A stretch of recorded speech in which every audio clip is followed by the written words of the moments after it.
राधे राधे दोस्तों, स्वागत है आपका हमारे YouTube चैनल में। दोस्तों आज मैं आपके सामने एक भक्त की कहानी लेकर आई हूँ। दोस्तों रंका और बंका दोनों पति पत्नी की मैं भक्ति की कहानी आपके सामने लेकर आई हूँ।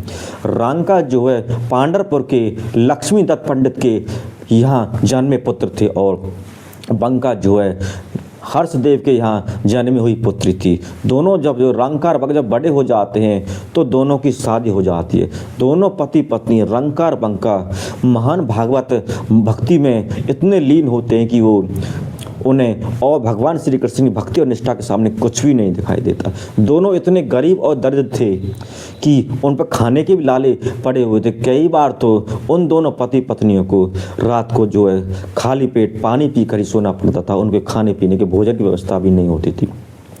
इस गरीबी, इस दरिद्रता को दोनों रंका और बंका ने भगवान श्री कृष्ण का आशीर्वाद समझकर इसे स्वीकार कर लिया था। कभी भी भगवान से यह शिकायत नहीं की थी कि हम आपके इतनी भक्ति करते हैं कि और आपने हमारे खाने पीने के लाले भी नहीं कर, खाने पीने की व्यवस्था भी नहीं है। तो भगवान से उनकी कोई शिकायत नहीं थी। वो भगवान का आशीर्वाद समझकर जो इस अपनी गरीबी को स्वीकार कर लेते और भगवान की भक्ति में निरंतर भगवान की भक्ति करते रहते थे।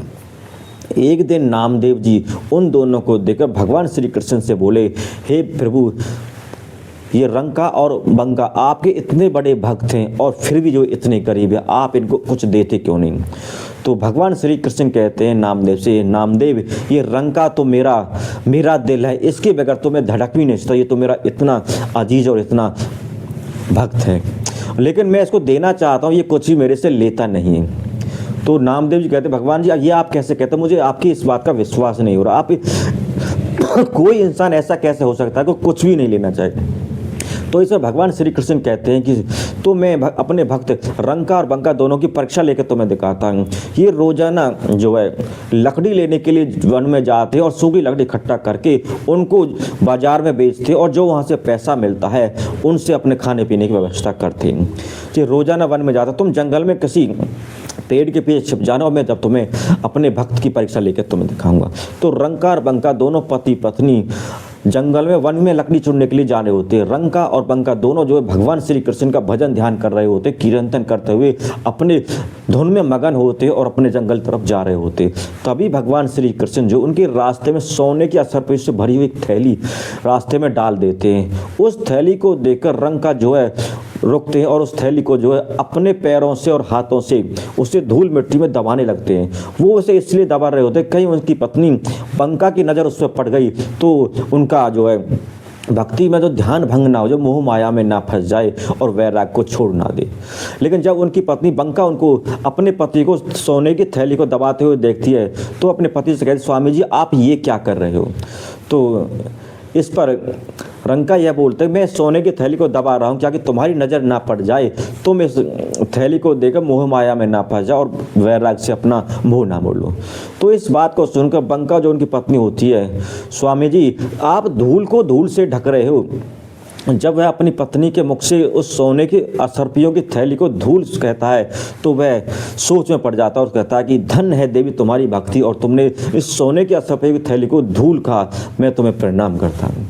तो वह अपनी पत्नी की इस बात को देखकर बहुत खुश होता है और दोनों जो है अब वहाँ से दोनों पति पत्नी भगवान श्री कृष्ण का नाम लेते हुए कीर्तन करते हुए आगे बढ़ जाते हैं और उस थैली को यूं ही पड़े छोड़ जाते हैं। अब भगवान श्री कृष्ण नामदेव से कहते, देखा नामदेव जी मेरे भक्त रंका और बंका ने उस थैली को धूल का उस थैली को वहीं रास्ते में छोड़ चलो, उस थैली को छुआ भी नहीं, तो मेरा भक्त तो कुछ लेना भी नहीं चाहता मेरे से। तो इस पर भगवान श्री कृष्ण कहते हैं मैं तुम्हें एक परीक्षा और लेके दिखाता हूँ। अब भगवान श्री कृष्ण जो जंगल में जो सूखी लकड़ियों गट्ठा बांध के किसी पेड़ के नीचे रख देते हैं और रंका की नज़र जब उस पर गट्ठे पर पड़ती है तो उस गट्ठे को देखकर वो कहते शायद किसी का एक गट्ठा होगा, वो जंगल में और लकड़ी इकट्ठे करे वो अपने को ले जाएगा। उस गट्ठे को उठाता नहीं, अपने साथ नहीं लेके आता है और वह अब दोनों पति पत्नी जो अपने लिए और लकड़ियाँ चुनना शुरू कर देते हैं और जंगल में इधर उधर घूमते हैं, लेकिन उनको सूखी लकड़ी कहीं भी नहीं मिलती। जब उनको सूखी लकड़ी कहीं भी नहीं मिलती है और वह उस गट्ठे को हाथ भी नहीं लगाते हैं तो फिर भगवान श्री कृष्ण उससे कहते हैं, देखा इन्होंने सूखी लकड़ी के गट्ठे को हाथ भी नहीं लगाया और वो जंगल से रंका और बंका दोनों वहाँ से खाली हाथ वापस आ जाते। उस दिन उनको खाने पीने की व्यवस्था भी नहीं हो पाती, क्योंकि जब वे लकड़ी बेचते, लकड़ी बेच कर ही बाजार से जो सामान खाने पीने का सामान लाया करते, अन्यथा उन पर खाने पीने का कुछ व्यवस्था नहीं होती। उस दिन जो उन दोनों को खाली पेट पानी पीकर ही सोना पड़ता है।